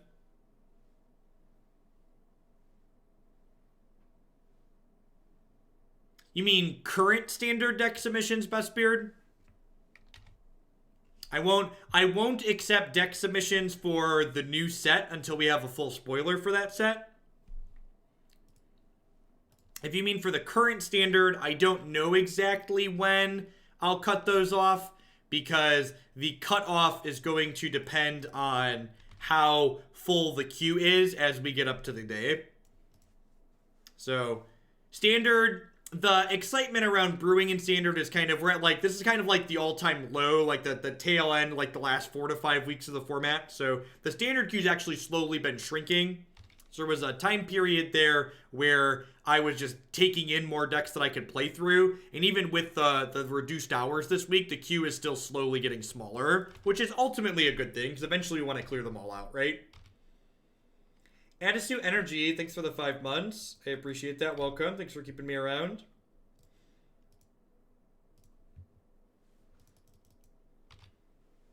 Will you accept build-arounds for new decks before the full spoiler? Yes, definitely. So build-around submissions will be open as soon as cards are spoiled, but obviously I won't be putting the decks together until I have a full spoiler to work with.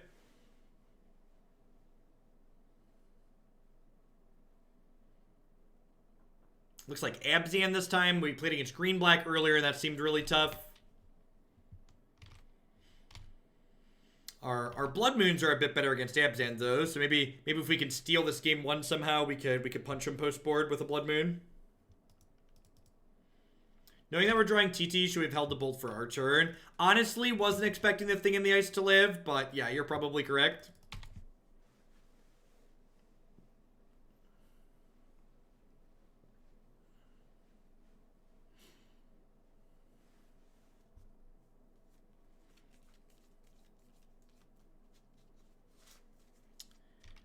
Yep.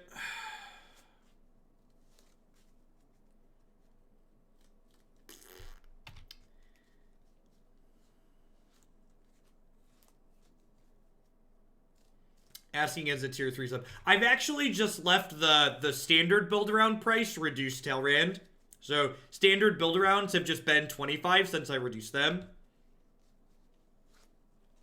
To encourage people to submit. So tier 3 subs can submit standard build-arounds for their tier 3 every month. And if you'd like to submit more outside of those, it's just 25.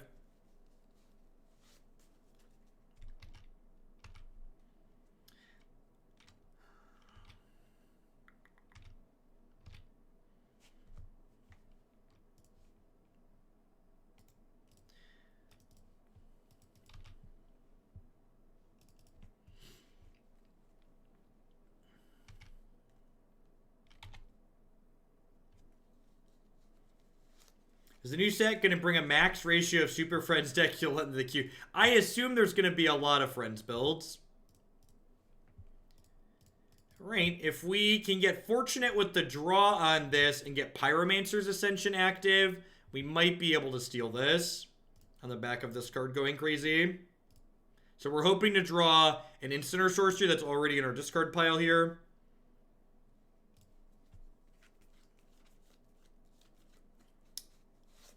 I mean, okay, right? That lets me... So I cast Opt, Manamorphose, Faithless Looting. So this lets me get the Arclight Phoenix into play here.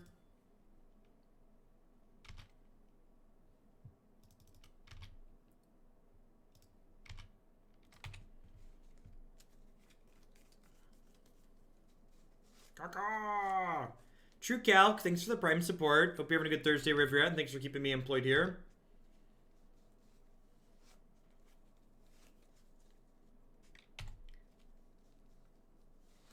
No, so Magic only rotates once per year, and that's in the fall. So all of the sets that are currently legal will remain legal until October.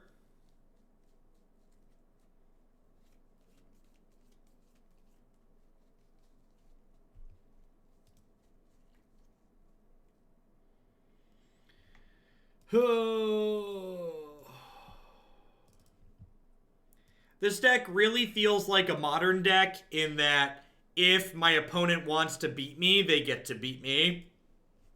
Which, there's a lot of decks that are genuinely good in modern that feel that way, but they're just not, not decks that I personally enjoy playing a lot of the time.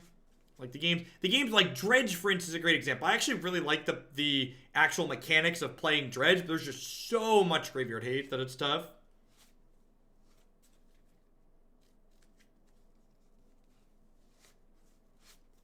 This is like, you know, the fair decks basically pick and choose which strategies they want to beat and lose to. Like, do they want to beat big mana? Do they want to beat graveyard? Do they want to beat artifacts? It's usually like, pick 2 of the 3 and lose to the 3rd.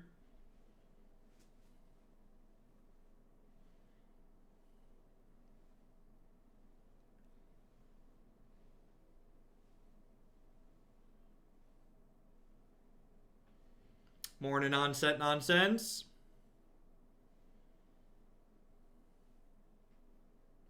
The ban and restricted update that they posted kind of implied to me that they were going to leave Wilderness Reclamation to run rampant over best of 3 in standard, which is sad because that archetype is going to hamstring basically all of the Sweet Super Friends decks that could exist in the format.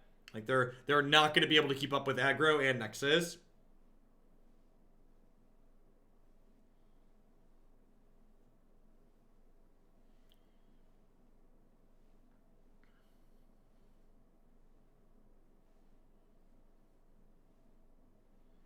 I mean, it literally feels like playing against KCI, Waterfalls. It was funny. I made the joke in Discord yesterday after I signed off early that I was playing less modern, so Wizards decided to bring the modern to me. Because, like, the Nexus of Fate Wilderness Reclamation deck is basically eggs, and the Gates deck is very close to Tron deck. Just, like, played eggs followed by Tron. I was just off it.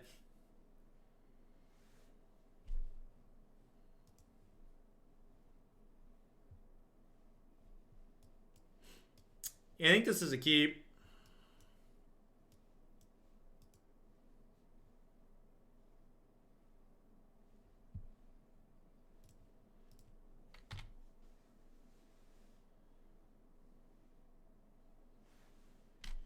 What's the eggs deck? The Wilderness Reclamation Nexus of Fate decks, Vortex. They sit there forever while you diddle around and like wait to kill you. At least it's easy to interact with Gates. With Dexys, it feels impossible to stop. Yeah, I agree, PokeLookie. Completely agree. I actually don't mind the Gates decks much, and like if the Gates deck was like the Tron deck of the new non-rotating format, I'd be super fine with that. Just like what this is doing is fine. I bottomed that. We just redrew the same thing, cause Moto.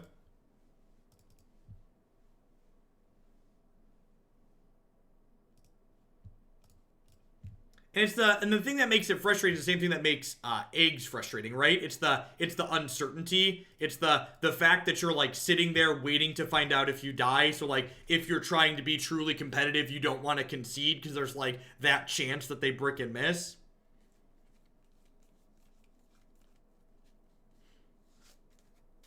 Can you check and see if your deck's in the queue already, Cilios? Sometimes I forget to send a notification that I added. Tier 3 decks, some of the time I just put them in there and forget to send an email notification. And if it's not already in the queue, let me know, because I don't have any pending ones from Monday. I'm definitely through all of them. I thought I emailed.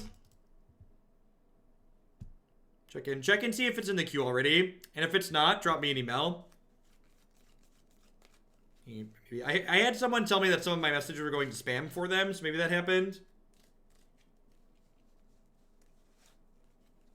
Yeah, if Magic Online had an interactive overlay, it would be infinitely better for people trying to watch at home. Not particularly close. I think I'm just keeping both of those to help me flip my thing. Durka, thanks for the Gates list. It helped me win a sword championship against Vivian Album where I stole his stuff. Nice. It's weird. I got the email saying no, but the one after that went to spam. Weird.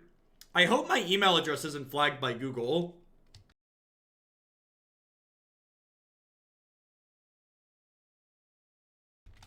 I wonder if Google's...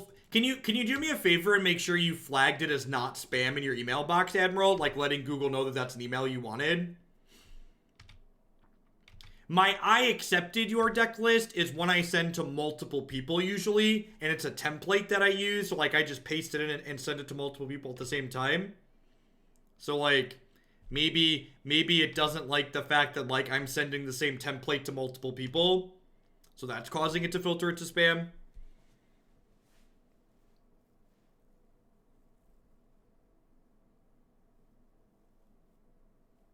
So like I don't really have good lines here. I guess the line is just like flip the thing in the ice, hit them.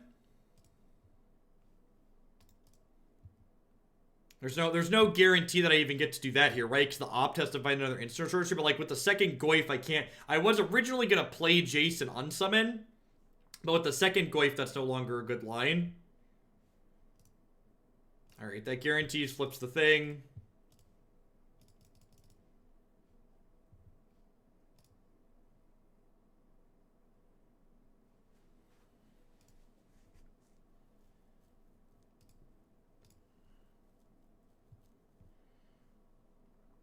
So, I'm actually going to snap Serum Visions here, attempting to make my opponent blow their Nihil Spell Bomb without getting to draw a card.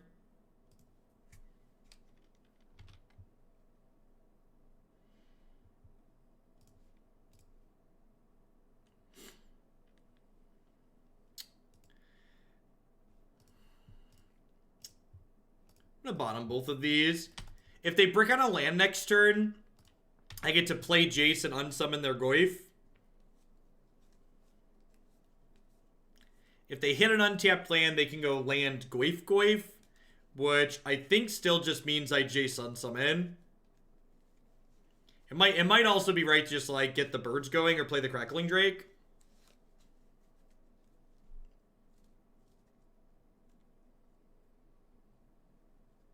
I have a bunch of evasive threats here.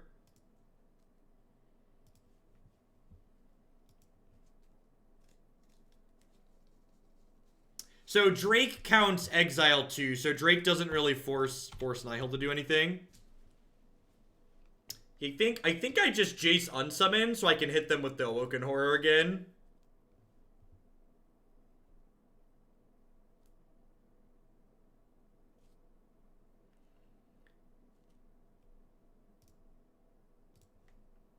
A kid made several $4,000 donations to some known streamers. There's a lot of discussion on what they should do. What would I do in that situation? I would take the money from a large donation like that from someone I've never gotten money from before, and I would leave it off to the side in my account until the 9 or 12 month chargeback window has cleared. So usually large new donations like that come accompanied with chargebacks because they're just trying to screw with you.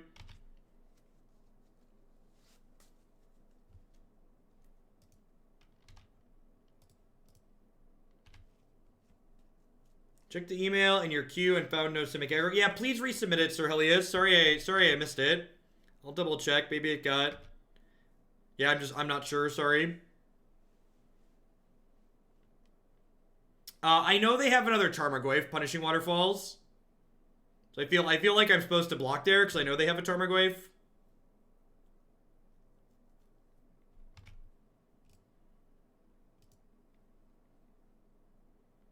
This is kind of punishing though.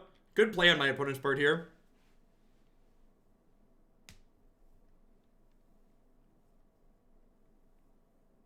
Yeah, land is lethal. Untapped land is lethal. Asterisk, untapped land. And I guess I have Jace to dig to a bunch of lands here.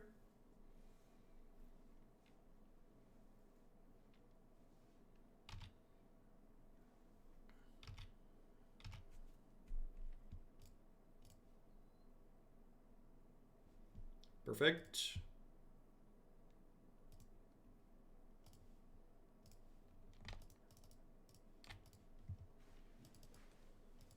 These are my pigeons. Bum ba dum bum bum bum bum. We are 2-2, and we're about to head to game 3 in this 5th match. If again, scrape by with a 3-2 or not. Bolt is also lethal. Yep. Yep. A lot of good draws to kill them there. And even if we don't draw the lethal thing to kill them this turn, we're still pretty far ahead, right? And are likely to kill them the following turn. I think I'm happy with how we sideboarded. Let's just run it back.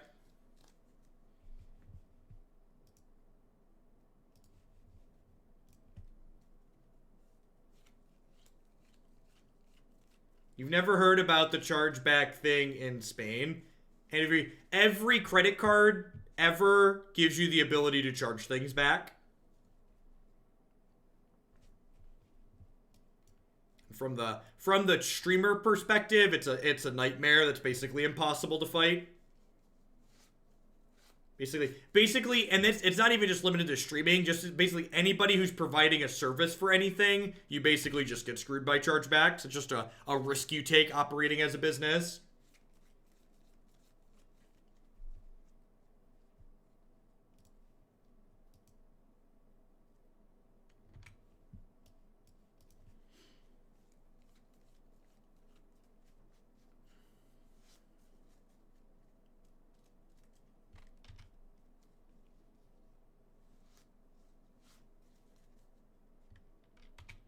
It's not even just about fraudulent charges, Mattman. They could I guess it's technically related to fraudulent charges if they lie.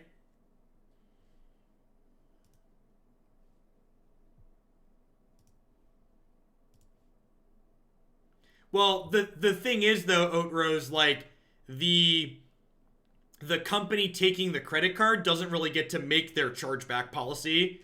The chargeback is based on what the credit card's company's policies are. So like you'll see streamers that post like very strict like no refund nonsense and stuff like that, and like people just like lie and go around it.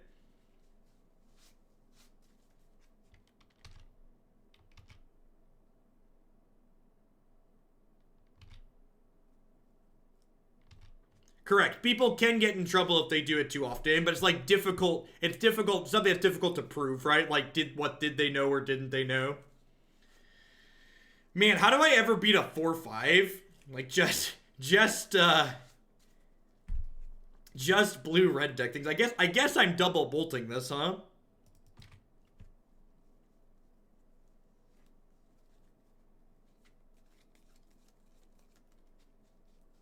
You need more entrancing melodies in my life, right?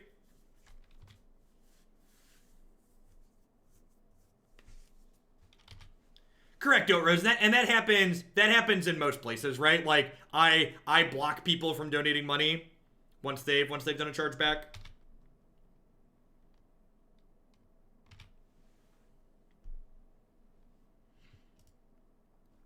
Yeah, I guess Flash and Snapcaster and Block's probably better. This doesn't really do anything with the Spell Bomb on the table.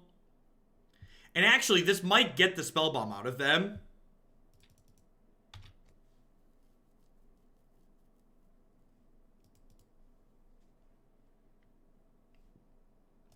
Interesting. All right, well, they're letting me opt.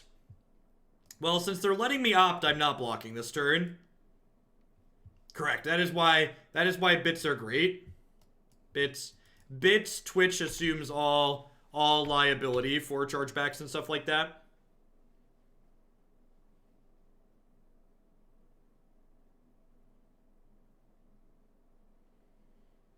Yikes, Lingering Souls. I think I start with Opt here, digging for a Blood Moon.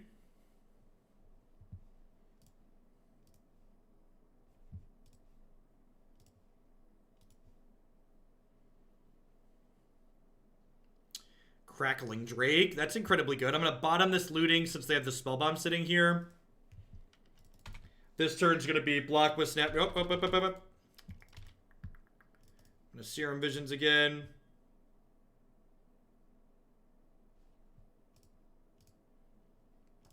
Bottom this.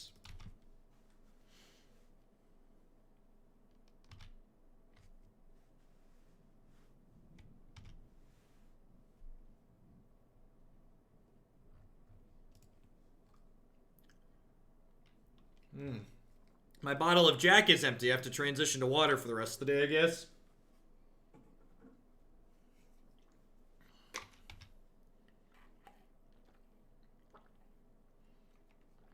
Morning, Dauber.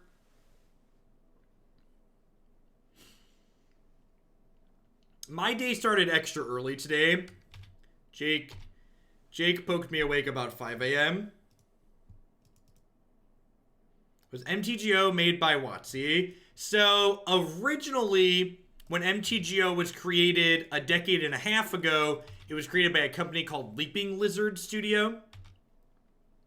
But the current iteration, I believe V3 was made by them as well. But this current iteration was an in-house project.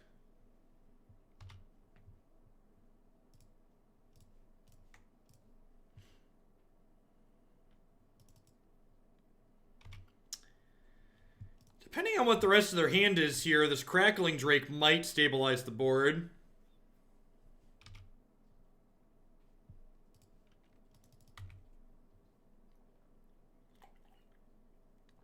I guess Arclight Phoenix could potentially help stabilize things too.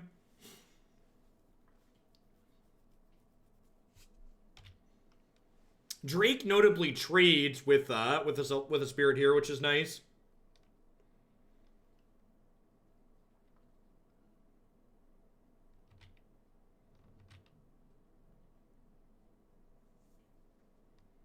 Do you want to trade one spirit for 3 points of damage? You do. Got it.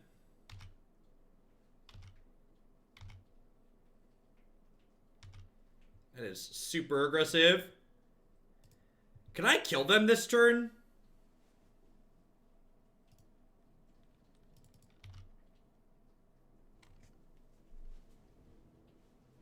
So I can... So they have the Drake's a 5. The Bolt... So the Drake's a 5. I need to add 11. The Bolt does 4. The Manamorphose adds 1. So that's 9, 10, 11. I can deal 12 this turn.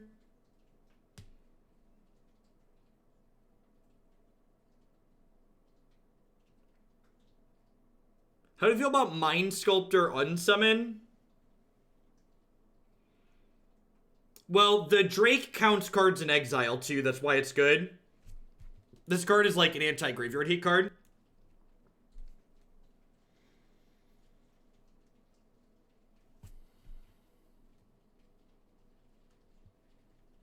I could potentially Faithless into more spells. That's true too.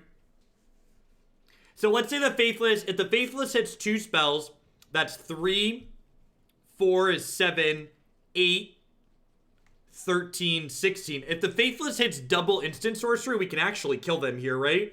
Let's just count it again. This is 5, 6, 7, 8, 9, 10, 11, 12, 13, 14, 15, 16. So if they have...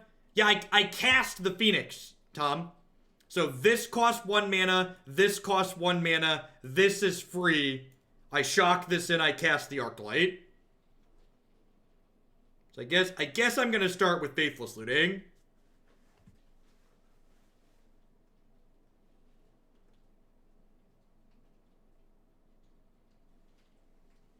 Man, it's a real shame this stupid Spellbomb is in play.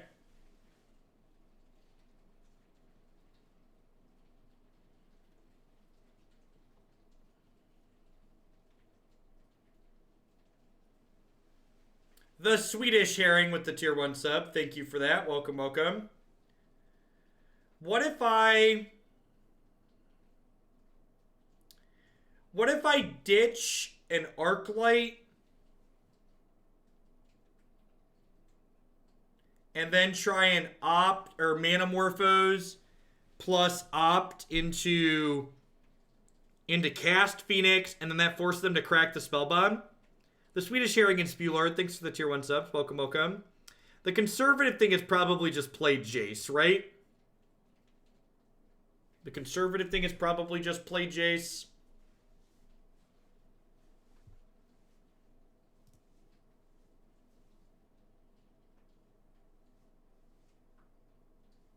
I think I'm supposed to play Jace.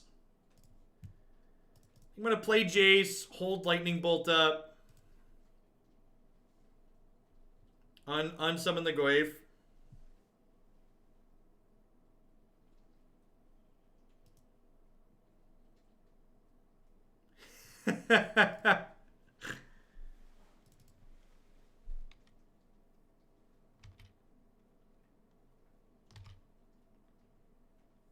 Python and SQL are what I should focus on. Yeah, Python is great. SQL isn't really so much of a dedicated programming language so much as it's a data accessing tool. I think I actually just attack here, right?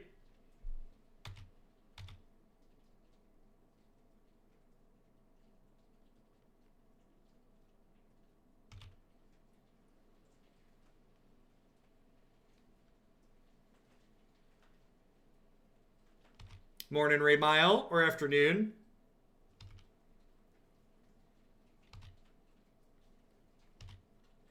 Wonder if they thought this was going to shrink it.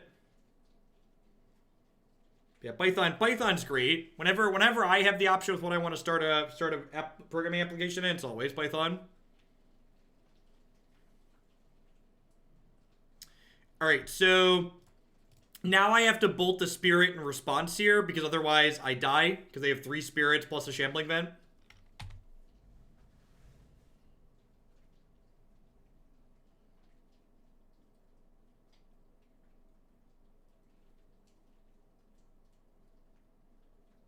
Wow, they drew Fatal Push for the turn. That's probably the game.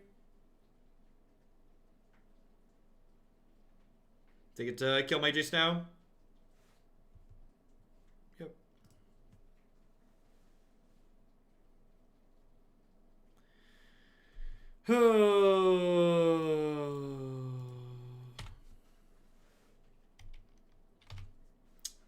I'm dead to a land. I'm dead to a removal spell. Dead to untapped land. Dead to removal spell.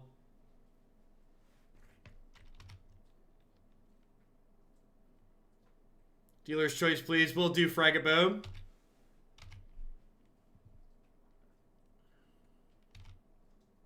This attack puts them to 11 as well, while putting us to 1.